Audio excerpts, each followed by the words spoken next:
ஒரு பெண்ணை உள்ள வாழ வந்த பிள்ளையை வீட்டுல கண்ணீர் வடிக்க வைத்து விட்டு எனக்கு பிசினஸ் முக்கியம், எனக்கு வேலை முக்கியம், நீ எனக்கு இரண்டாவது என்று சொன்னால் வேதத்திற்கு புறம்பான ஒரு காரியத்தை செய்கிறீர்கள்.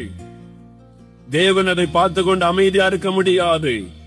உங்களை நம்பி தன்னுடைய தாய் தகப்பனை விட்டுவிட்டு, தன் சொந்த உறவுகளை விட்டுவிட்டு, தன் குடும்பத்தின் வசதிகளை விட்டுவிட்டு உங்களை நம்பி வாழ வந்த ஒரு பெண்ணை வீட்டிலே வைத்து அவளை உள்ளம் காயப்படும்படி, வேதனைப்படும்படி, கண்ணீர் வடிக்கப்படும்படி நீங்கள் வாழ்ந்து கொண்டிருந்தால் அது உங்களுக்கு ஆசீர்வாதம் அல்ல.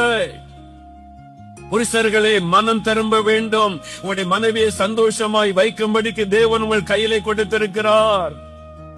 அவள் உங்களுக்கு அடிமையாக தேவன் கொடுக்கவில்லை, வாழ்க்கை துணையாக தேவன் கொடுத்திருக்கிறார். ஏற்ற துணை, உங்களோடு கூட சேர்ந்து ஜெபிக்க, உங்களோடு கூட ஆலோசனை பண்ண, உங்களோடு கூட வாழ்க்கையிலே தொடர்ந்து நடக்க உங்களுக்கு ஏற்ற துணையாக தேவன் கொடுத்திருக்கிறார். நீங்கள் தலையாக இருக்கிறபடினால் மனைவி அடிமை அல்ல, உங்களுக்கு ஏற்ற துணை என்பதை மறந்துவிடக் கூடாது.